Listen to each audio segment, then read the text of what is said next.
Hello ಎಲ್ರಿಗೂ ನಮಸ್ಕಾರ. ಎಲ್ಲರೂ ಹೇಗಿದ್ದೀರಾ? ನಾವಂತೂ ತುಂಬ ಚೆನ್ನಾಗಿದ್ದೀವಿ. ಈ ದಿನ ನಾನು ಬೆಳಿಗ್ಗೆನೇ ವ್ಲಾಗ್ನ ಶುರು ಮಾಡಿದ್ದೀನಿ. ಹೊಸದಾಗಿ ಯಾರಾದರೂ ನೋಡ್ತಾ ಇದ್ದರೆ ಪ್ಲೀಸ್ ಸಬ್ಸ್ಕ್ರೈಬ್ ಮಾಡ್ಕೊಳ್ಳಿ. ವಿಡಿಯೋ ಇಷ್ಟ ಆದರೆ ಒಂದು ಲೈಕ್ ಮಾಡಿ, ಹಾಗೆ ನಿಮ್ಮ ಫ್ರೆಂಡ್ಸ್ ಆ್ಯಂಡ್ ಫ್ಯಾಮಿಲಿ ಮೆಂಬರ್ಸ್ಗೆಲ್ಲ ಶೇರ್ ಮಾಡಿ, ಅವರು ನೋಡಿಬಿಟ್ಟು ನನ್ನ ವೀಡಿಯೋಸ್ನ ಸಪೋರ್ಟ್ ಮಾಡಲಿ ಅಂತ ಕೇಳ್ಕೊಳ್ತಾ ಇದ್ದೀನಿ.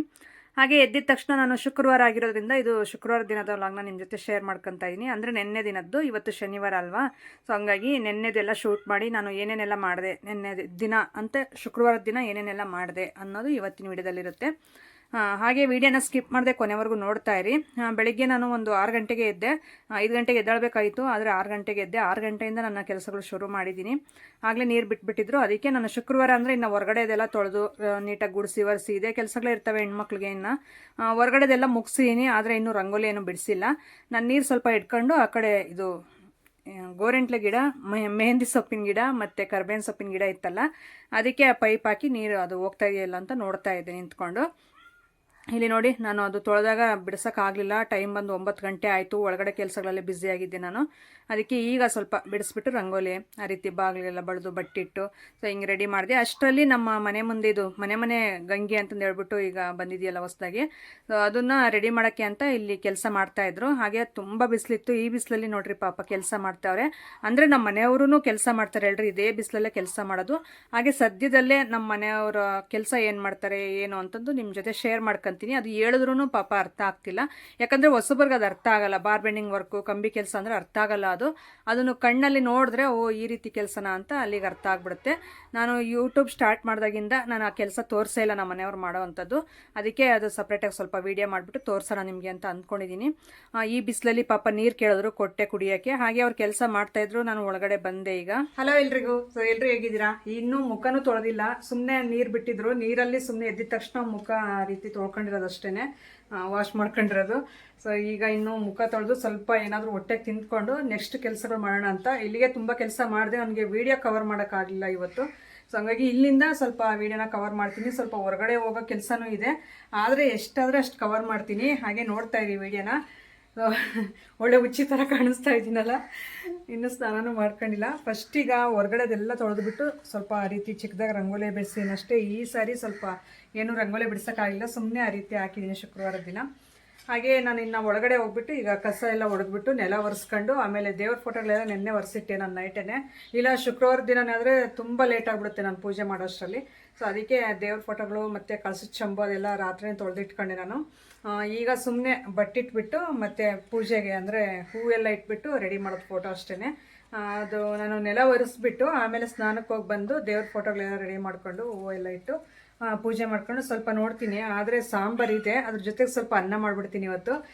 ಇನ್ನು ಎಡೆಗೆ ಅಂತ ಏನೂ ಮಾಡಿಲ್ಲ. ಸೊ ಈ ವಾರನೂ ಮಾಡೋಕ್ಕಾಗಲಿಲ್ಲ ನನಗೆ, ಯಾಕಂದರೆ ಸಡನ್ಲಿ ಎಲ್ಲೋ ಹೊರಗಡೆ ಹೋಗೋ ಕೆಲಸ ಬಂದಿದೆ ನನಗೆ. ಅದಕ್ಕೋಸ್ಕರ ಮಧ್ಯಾಹ್ನ ಮೇಲೆ ನಾವು ಹೊರಗಡೆ ಹೋಗ್ತೀವಿ. ಈಗ ಸದ್ಯಕ್ಕೆ ಬಾಳೆಹಣ್ಣು ಏನಾದರೂ ಎಡೆ ಇಟ್ಬಿಟ್ಟು ಪೂಜೆ ಒಂದು ಮಾಡ್ಕೊಬಿಡೋಣ, ಫಸ್ಟು ಶುಕ್ರವಾರ ಅಲ್ಲ ಇವತ್ತು ಅಂತ. ಹಾಗೆ ನಿಮ್ಮ ಜೊತೆ ಮಾತಾಡಬೇಕು ಸ್ವಲ್ಪ ಅಂತ ಬಂದೆ. ನಿಮ್ಗೆ ಯಾವ ರೀತಿ ಅನ್ನಿಸ್ತಾ ಇದೆ ನನ್ನ ವೀಡಿಯೋಸು ಅಂತ ಹೇಳಿ.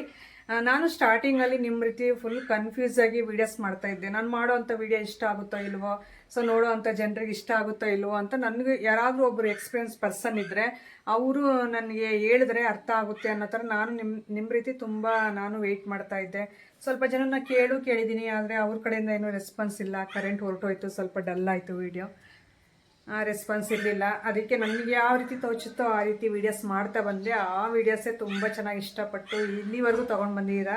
ಸೊ ತುಂಬ ಥ್ಯಾಂಕ್ಸ್ ನಿಮ್ಮೆಲ್ರಿಗೂ. ನಾನು ಯಾವ ರೀತಿ ಥ್ಯಾಂಕ್ಸ್ ಹೇಳಿದ್ರು ಕಡಿಮೆ ಆಗುತ್ತೆ. ಯಾಕಂದರೆ ಸೊ ಸಾಧಾರಣ ಒಂದು ಹಳ್ಳಿಲಿ ಇದ್ಕೊಂಡು ಹೌಸ್ ವೈಫ್ ಆಗಿ ನಾನು ಜಾಸ್ತಿ ಓದ್ಕೊಂಡು ಇಲ್ಲ, ಅಷ್ಟಾಗಿ ನಾನು ಅಂದರೆ ಏನು ನಿಮಗೆ ತಿಳಿಸ್ಕೊಡೋ ಪ್ರಯತ್ನ ನಾನು ಮಾಡ್ತಾಯಿಲ್ಲ. ಯಾಕಂದರೆ ನನಗೆ ನನ್ನ ಲೈಫ್ ಸ್ಟೈಲ್ ಆಗಿರ್ಬೋದು ಇಷ್ಟೇ ನಾನು ಶೇರ್ ಮಾಡ್ಕೊತಾ ಇರೋದು. ಸೊ ಹಾಗೆ ಅದೇ ಟ್ಯಾಲೆಂಟ್ನೇ ನೀವು ಗುರುತಿಸಿ ನನ್ನ, ಪರವಾಗಿಲ್ಲ ಚೆನ್ನಾಗಿ ಮಾತಾಡ್ತಾರೆ ಇವರು, ಚೆನ್ನಾಗಿ ತೋರಿಸ್ಕೊಡ್ತಾರೆ. ಮೇಯ್ನು ಸಿಟಿಲಿರೋರಿಗೆಲ್ರಿಗೂ ಒಂದು ಅರ್ಥ ಆಗೋ ರೀತಿ ವೀಡಿಯೋ ಮಾಡ್ತಾರೆ. ಅಂದರೆ ಹಳ್ಳಿ ವೀಡಿಯೋ ನೋಡೋಕ್ಕೆ ಇಷ್ಟಪಡ್ತಾರಲ್ಲ ಅಂಥವ್ರಿಗೆಲ್ಲ ಇಷ್ಟ ಆಗುತ್ತೆ ನಿಮ್ಮ ವೀಡಿಯೋ ಅಂತ. ತುಂಬ ಚೆನ್ನಾಗಿ ಇಷ್ಟಪಡ್ತೀರಾ. ಸೊ ನಿಜವಾಗ್ಲೂ ತುಂಬ ಥ್ಯಾಂಕ್ಸ್ ಅನ್ನೋದು ಚಿಕ್ಕ ಪದ ಆಗುತ್ತೆ. ನಾನಿರೋ ತನಕ ನಿಮಗೆ ಚಿರಋಣಿಯಾಗಿರ್ತೀನಿ. ಯಾಕಂದರೆ ನಿಮ್ಮಿಂದ ನಾನು ಒಂದು 2 ರೂಪಾಯಿ ದುಡಿತಿದ್ದೀನಿ ಮನೆಯಲ್ಲೇ ಇದ್ಕೊಂಡು. ಧೈರ್ಯವಾಗಿ ಒಂದು ಹೆಣ್ಮಗಳು ಸಂಪಾದನೆ ಮಾಡ್ತಾಳೆ ಸೋಷಿಯಲ್ ಮೀಡಿಯಾಗೆ ಬಂದು ಅಂದರೆ ಅದರಲ್ಲಿ ಒಂದು ನಿಮ್ಮದು 3/4% ನನಗೆ ಸಪೋರ್ಟ್ ಅನ್ನೋದಿರುತ್ತೆ, ಇನ್ನೊಂದು 1/4 ಭಾಗ ನನ್ನ ಎಫರ್ಟ್ ಇರುತ್ತೆ ಅಷ್ಟೇ. ಸೊ ಅದಕ್ಕೋಸ್ಕರ ಇದೇ ರೀತಿ ನನಗೆ ಕೊನೆವರೆಗೂ ಸಪೋರ್ಟ್ ಮಾಡ್ತಾ ಇದೇ ರೀತಿ ವೀಡಿಯೋಸ್ ಎಲ್ಲ ನೋಡ್ತಾ ಹಾಗೆ ನನಗೆ ಎಂಕರೇಜ್ ಮಾಡ್ತೀರಾ ಅಂತ ಅಂದ್ಕೊಂಡಿದ್ದೀನಿ. ಓಕೆ, ವೀಡಿಯೋನ ಕಂಟಿನ್ಯೂ ಮಾಡ್ತೀನಿ, ಕೊನೆವರೆಗೂ ನೋಡ್ತಾ ಇರಿ, ಹಾಗೆ ಸ್ಕಿಪ್ ಮಾಡಬೇಡಿ ವೀಡಿಯೋನ. ಹೊಸಬ್ರು ಯಾರಾದರೂ ನೋಡ್ತಾ ಇದ್ರೆ ಪ್ಲೀಸ್ ಸಬ್ಸ್ಕ್ರೈಬ್ ಮಾಡ್ಕೊಳ್ಳಿ. ಅಂದರೆ ನಾನು ವೀಡಿಯೋದಲ್ಲಿ ಸ್ವಲ್ಪ ಫಾಸ್ಟಾಗಿ ಮಾತಾಡ್ದಂಗೆ ಅನಿಸುತ್ತೆ ನನಗೆ, ಅದನ್ನು ಸ್ವಲ್ಪ ಕಂಟ್ರೋಲ್ ಮಾಡ್ಕೊತೀನಿ. ಸ್ವಲ್ಪ ಜನ ಹೇಳಿದರೆ ನೀವು ಸ್ವಲ್ಪ ಫಾಸ್ಟಾಗಿ ಮಾತಾಡ್ತೀರಾ ಅಂತ. ಅದು ಮಾತಾಡ್ತಾ ಮಾತಾಡ್ತಾ ಏನಾಗುತ್ತೆ ಅಂದರೆ ಫಾಸ್ಟಾಗಿ ಮಾತಾಡೋ ರೀತಿ ಆಗಿಬಿಡುತ್ತೆ. ಅದನ್ನು ಸ್ವಲ್ಪ ಕಂಟ್ರೋಲ್ ಮಾಡ್ತೀನಿ ಆದಷ್ಟು. ಆದರೆ ಅರ್ಥ ಆಗೋ ರೀತಿ ಮಾತಾಡಿರ್ತೀನಿ, ಜಾಸ್ತಿ ಅರ್ಥ ಆಗದೇ ಇರೋ ರೀತಿ ಏನು ಅಷ್ಟೊಂದು ಫಾಸ್ಟಾಗಿ ಏನು ಮಾತಾಡಲ್ಲ. ನೀವು ನೋಡಿರೋರು ಅರ್ಥ ಮಾಡ್ಕೊಳ್ಳೋ ರೀತಿಯೇ ನಾನು ಮಾತಾಡ್ತಾ ಇರ್ತೀನಿ. ಓಕೆ, ಇನ್ನೂ ಮುಂದೆ ಒಳ್ಳೊಳ್ಳೆ ವೀಡಿಯೋಸು, ನಾವು ಟ್ರಿಪ್ ಹೋದರೆ ಒಂದು ವೇಳೆ, ಸೊ ಇಲ್ಲಾದರೂ ಔಟ್ಸೈಡ್ ದೇವಸ್ಥಾನಗಳಿಗೆ ಹೋದರೆ ಆ ವೀಡಿಯೋಸ್ ಎಲ್ಲ ಶೇರ್ ಮಾಡ್ಕೊತಾ ಇರ್ತೀನಿ. ಆದಷ್ಟು ಇದೇ ರೀತಿ ಸಬ್ಸ್ಕ್ರೈಬ್ ಮಾಡ್ಕೊಂಡು ಸಪೋರ್ಟ್ ಮಾಡ್ತಾಯಿರಿ. ಸೊ ಓಕೆ, ವೀಡಿಯೋನ ಕಂಟಿನ್ಯೂ ಮಾಡ್ತೀನಿ, ನೋಡ್ತಾ ಇರಿ. ಹಾಗೆ ಈಗ ನೆಲ ಒರೆಸೋಣ ಅಂತ ಹೊರಗಡೆ ಕೆಲಸ ಎಲ್ಲ ಮುಗೀತಲ್ಲ, ನಾನು ಅದು ತೊಳೆದಿದ್ದು ಮತ್ತು ಹುಡುಗಿದ್ದು ಅದೇನೋ ತೋರ್ಸೋಕೆ ಹೋಗಲಿಲ್ಲ. ಇನ್ನು ವಾರ ಬರೀ ಅದೇ ಆಗುತ್ತೆ ತೋರಿಸೋದು ಅಂತ ನಾನು ಸುಮ್ಮನೆ ಆ ರೀತಿ ರಂಗೋಲಿ ಬಿಡಿಸಿದೆ, ತೋರಿಸ್ದೆ. ಈಗ ಒಳಗಡೆ ಅಂದರೆ ನಾನು ಟಿಫನ್ ಮಾಡಿ ಅವರಿಗೆ ಸ್ವಲ್ಪ ಇದು ಟೀ ಎಲ್ಲ ಮಾಡಿಕೊಟ್ಟದಾದ್ಮೇಲೆ ಅವರೆಲ್ಲ ಊಟ ಮಾಡಿದ್ರು.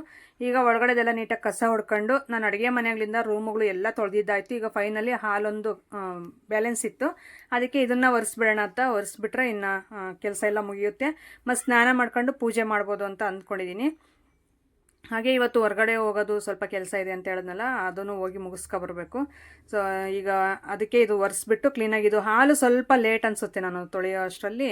ಏನಾಗುತ್ತೆ ಅಂದರೆ ಈ ಸೋಫಾಗಳಂತೆ, ದಿವಾನ ಮತ್ತು ಆ ಕಡೆ ಹೋಮ್ ಥಿಯೇಟ್ರ್, ಫ್ಯಾನ್ ಎಲ್ಲ ಹಾಲಲ್ಲಿ ಸ್ವಲ್ಪ ಫ್ರಿಡ್ಜ್ ಎಲ್ಲ ಜಾಸ್ತಿ ಇದೆಯಲ್ಲ, ಇದರಿಂದ ಸ್ವಲ್ಪ ಪ್ಲೇಸ್ ಅನ್ನೋದು ಕಡಿಮೆನೂ ಕಾಣಿಸುತ್ತೆ. ಮತ್ತು ನನಗೆ ಒರೆಸ್ಕೊಳ್ಳೋಕ್ಕೆ ರಿಸ್ಕ್ ಅನಿಸುತ್ತೆ, ಎಲ್ಲ ಕೆಳಗಡೆ ಒರೆಸ್ಬೇಕಲ್ಲ.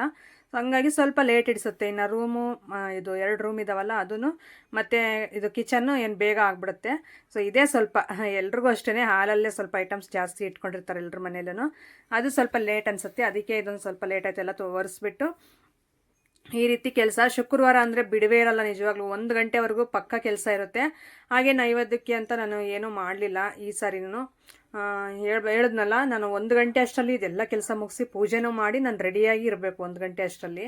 ಸೊ ನಾವು ಬೇರೆ ಕಡೆ ಹೋಗಿ ಬರಬೇಕು. ಸೊ ಅದನ್ನು ನಾನು ನೆಕ್ಸ್ಟ್ ವೀಡಿಯೋಸಲ್ಲಿ ಯಾವಾಗಾದರೂ ಶೇರ್ ಮಾಡ್ಕೊತೀನಿ, ಎಲ್ಲಿಗೆ ಹೋದ್ವಿ ಏನು ಅನ್ನೋದು. ಈಗ ಸದ್ಯಕ್ಕೆ ಇದೆಲ್ಲ ಒರೆಸ್ಬಿಟ್ಟು ಸ್ನಾನ ಮಾಡ್ಕೊಬರ್ಬೇಕು ನಾನು. ಕರೆಂಟ್ ಹೋಗುತ್ತೆ ಬರುತ್ತೆ ಆ ರೀತಿ. ನಾನು ಹೀಟ್ರ್ ಹಾಕ್ಕೋಬೇಕು. ಸೌದೆ ಒಲೆಯಲ್ಲಿ ಕಾಯಿಸ್ಕೊಳ್ಳೋಕ್ಕೆ ನನಗೆ ನಮ್ಮ ಮನೆಯವರು ಯಾವಾಗಲಾದರೂ ಸೌದೆ ತಂದರೆ ಅದು ಬೇಗ ಖಾಲಿ ಆಗುತ್ತೆ, ಮತ್ತು ಅವರು ತರೋಷ್ಟರಲ್ಲಿ ಮತ್ತೆ ಹೀಟ್ರ್ ನೀರೇ ಕಾಯಿಸ್ಕೊಂಡು ಒಯ್ಕೊತಾ ಇರ್ತೀವಲ್ಲ, ಹಂಗಾಗಿ ಆ ಸೌದೆ ನೀರೇ ಹಾಕ್ಕಂತ ಇಲ್ಲ. ಇನ್ನೊಂದು, ಹೀಟ್ರ್ ನೀರು ಜಾಸ್ತಿ ಬಳಸಬಾರ್ದು, ಹೇರ್ ಫಾಲು ಆಗುತ್ತೆ, ಮತ್ತು ನಮಗೆ ಬೇಗ ಒಂದು ಪ್ರಾಬ್ಲಮ್ಸ್ ತಲೆಗೆ ಅನ್ನೋದು ಬರುತ್ತೆ. ಹೇರ್ಗಾಗಿರ್ಬೋದು, ನಮಗಾಗಿರ್ಬೋದು, ಅದಷ್ಟು ಒಳ್ಳೆಯದಲ್ಲ ಆರೋಗ್ಯಕ್ಕೆ. ಏನು ಮಾಡೋದು, ವಿಧಿ ಇಲ್ಲ. ನಾವು ಯಾವುದು ಕೆಟ್ಟದ್ದು ಅಂತೀವೋ ಅದನ್ನೇ ಮಾಡೋಕ್ಕೆ ಹೋಗ್ತೀವಲ್ಲ, ಹಾಗೆ ನಾವು ಮನುಷ್ಯರಿರೋದೇ ಅದಕ್ಕಲ್ವಾ. ಈಗ ಸ್ನಾನ ಮಾಡ್ಕೊಬಂದು ಪೂಜೆ ಮಾಡೋಣ ಅಂತ ದೇವ್ರ ರೂಮ್ಗೆ, ಅಂದರೆ ಅಡುಗೆ ಮನೆಗೆ ಹೋಗ್ತಾ ಇದ್ದೀನಿ.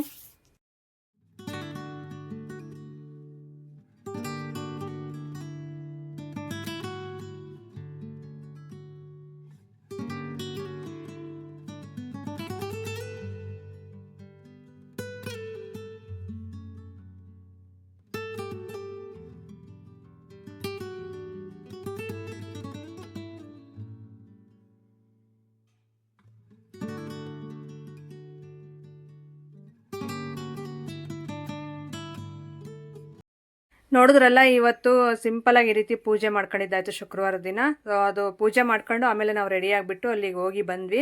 ಸೊ ಬಂದಾದಮೇಲೆ ಈಗ ಕೂತ್ಕೊಂಡು ಸ್ವಲ್ಪ ನನ್ನ ಮಗನ ಜೊತೆ ಮಾತಾಡ್ತಾ ಇದ್ದೆ. ಟೈಮ್ ಬಂದಾಗಲೇ ನೈಟ್ 8:15 ಆಗಿತ್ತು. ಈಗ ತಾನೇ ಬಂದ್ವಿ ಮನೆಗೆ. ಸೊ ಅದಕ್ಕೆ ಡ್ರೆಸ್ ಚೇಂಜ್ ಮಾಡಿ ನಾನೀಗ ನೈಟಿ ಹಾಕ್ಕೊಂಡು ಆರಾಮಾಗಿ ಫ್ರೀಯಾಗಿ ಸ್ವಲ್ಪ ಫ್ಯಾನ್ ಹಾಕ್ಕೊಂಡು ಕೂತಿದ್ದೀನಿ. ಹಾಗೆ ನನ್ನ ಮನಸ್ಸಲ್ಲಿ ಒಂದು ಕೊರಗು ಉಳ್ಕೊಬಿಟ್ಟೈತೆ. ನಿಜವಾಗ್ಲೂ ಅದು ಯಾವುದೇ ಕಾರಣಕ್ಕೂ ಹೋಗಲ್ಲ, ಯಾಕಂದರೆ ನನಗೆ ಹೆಣ್ಮಕ್ಳು ಅಂದರೆ ತುಂಬ ಇಷ್ಟ. ನನಗೆ ಅದು ಏನೋ ಗೊತ್ತಿಲ್ಲ, ಭಾಳ ಇಷ್ಟಪಡ್ತೀನಿ. ಬೇರೆಯವ್ರ ಮಕ್ಕಳಲ್ಲಿ ಹೆಣ್ಮಕ್ಳು ಇರ್ತಾರಲ್ಲ ಮನೆಯಲ್ಲಿ, ಸೊ ಅಂಥವ್ರು ನೋಡ್ಬಿಟ್ರೆ ನನಗೆ ಇನ್ನೂ ನೋವು ಅನಿಸುತ್ತೆ. ಎಷ್ಟು ಮರೆಯೋಣಂದ್ರೂ ಆಗಲ್ಲ, ಅದು ಯಾಕೋ ಗೊತ್ತಿಲ್ಲ, ಅದೊಂಥರ ಕೊರಗು ಥರ ಆಗ್ಬಿಟ್ಟೈತೆ ನನ್ನ ಮನಸ್ಸಿಗೆ. ಒಂದು ಹೆಣ್ಣು ಪಾಪು ಆದರೂ ಇರಬೇಕಾಯ್ತು ನನ್ನ ಮನಸ್ಸಲ್ಲಿ ಅನ್ನೋದು. ಸೊ ದೇವ್ರು ಕೊಡಲಿಲ್ಲ ನನಗೆ, 2 ಗಂಡು ಮಕ್ಕಳೇ ಕೊಟ್ಟರು. ಒಂದು ಗಂಡು 1 ಹೆಣ್ಣಾದರೂ ಕೊಟ್ಟಿಲ್ಲ, ಇಲ್ಲ 2 ಹೆಣ್ಣಾದರೂ ಕೊಟ್ಟಿಲ್ಲ ಅನಿಸುತ್ತೆ. ಏನೋ ಅದು ನನಗೊಂಥರ ಆಸೆ, ಹೆಣ್ಮಕ್ಳು ಅಂದರೆ ತುಂಬ ಇಷ್ಟಪಡ್ತೀನಿ ನಾನು. ಏನು ಮಾಡೋಣ, ದೇವ್ರು ನಮಗೆ ಅದು ಕೊಟ್ಟಿಲ್ಲ ಅಷ್ಟೇ, ಆ ಪುಣ್ಯ ಸಿಕ್ಕಲಿಲ್ಲ ನನಗೆ ಅಂತ ಅಂದ್ಕೊಂಡು. ಆದರೂ ಎಷ್ಟು ಮರೆತ್ರೂ 1 ವೀಕ್ 2 ವೀಕ್ಸ್ ಮರಿತೀನಿ. ಆಮೇಲೆ ಯಾರ ಪಾಪುನಾದರೂ ನೋಡಿದಾಗ ಲಾಸ್ಯನ ಇದು ಮಾಡ್ಕೋಬೋದು, ಆದರೆ ಅವಳು ಇರಲ್ಲ ನಮ್ಮ ಹತ್ರ. ಅವ್ರ ಅಪ್ಪ ಅವ್ರಮ್ಮನ ಹತ್ರನೇ ಓಡೋಗ್ತಾಳೆ. ಇಲ್ಲೇ ಮನೆ ಇರೋದ್ರಿಂದ ಅವಳು ಇರಲ್ಲ ನಮ್ಮ ಹತ್ರ. ಸುಮ್ಮನೆ ನಾವು ನಮ್ಮ ಸೊಸೆ ಅಂತ ನೋಡ್ಕೋಬೋದೇ ಹೊರತು, ಮನೆಗೆ ನಮಗೆ ಸ್ವಂತ ಮಗಳು ಅಂತ ಇದ್ರೇ ಆ ಫೀಲೇ ಬೇರೆ ಇರುತ್ತೆ. ನಾವೆಷ್ಟು ಇದು ಮಾಡಿ ನನ್ನ ತಮ್ಮನ ಮಗಳು ಏನಂದ್ರೂ ಅವ್ರಾಗ್ಲೇ ನಮ್ಮಪ್ಪ ನಮ್ಮಮ್ಮ ಅಂತಂದು ಅವ್ರ ಹತ್ರನೇ ಹೋಗ್ಬಿಡ್ತಾರೆ. ಸೊ ಹಂಗಾಗಿ ಇದೊಂದು ಕೊರಗು ಉಳ್ಕೊಬಿಡ್ತು. ಅದು ಈ ಜನ್ಮದಲ್ಲಂತೂ ತೀರಲ್ಲ ಬಿಡಿ, ಹೆಣ್ಣು ಪಾಪು ನನಗೆ ಬೇಕು ಅನ್ನೋದು. ಸೊ ಆಗಲೇ ಫ್ಯಾಮಿಲಿ ಪ್ಲ್ಯಾನಿಂಗ್ ಆಪ್ರೇಷನ್ನು ಆಗೋಗಿದೆ. ಸೊ ಏನು ಮಾಡೋಣ, ಇರೋದ್ರಲ್ಲೇ ಈ ರೀತಿ ನೋವು ಅಂದಾಗ ನೋವು ಪಡೋದು, ಖುಷಿ ಆದಾಗ ಖುಷಿ ಪಡೋದು, ಈ ರೀತಿ ಹೋಗ್ತಾ ಇರ್ಬೇಕು ಜೀವನ ಮಾಡ್ಕೊಂಡು ಅಷ್ಟೇ. ಹಾಗೆ ನಮ್ಮ ಸಬ್ಸ್ಕ್ರೈಬರ್ ಒಬ್ಬರು ಫೋನ್ ಮಾಡಿದ್ರು, ಅವ್ರ ಜೊತೆ ಮಾತಾಡ್ಕೊಂಡು ಕೂತಿದ್ದೆ.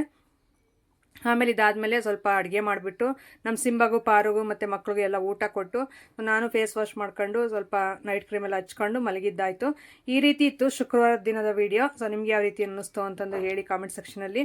ಹಾಗೆ ಹೊಸಬ್ರಾಗಿದ್ದರೆ ಪ್ಲೀಸ್ ಸಬ್ಸ್ಕ್ರೈಬ್ ಮಾಡ್ಕೊಳ್ಳಿ. ವಿಡಿಯೋ ಇಷ್ಟ ಆದರೆ ಒಂದು ಲೈಕ್ ಮಾಡಿ. ಹಾಗೆ ನಿಮ್ಮ ಫ್ರೆಂಡ್ಸ್ ಆ್ಯಂಡ್ ಫ್ಯಾಮಿಲಿ ಮೆಂಬರ್ಸ್ಗೆ ಶೇರ್ ಮಾಡಿ. ಸಿಗೋಣ ನಾಳೆ ಒಂದು ಒಳ್ಳೆ ವ್ಲಾಗ್ ಮುಖಾಂತರ.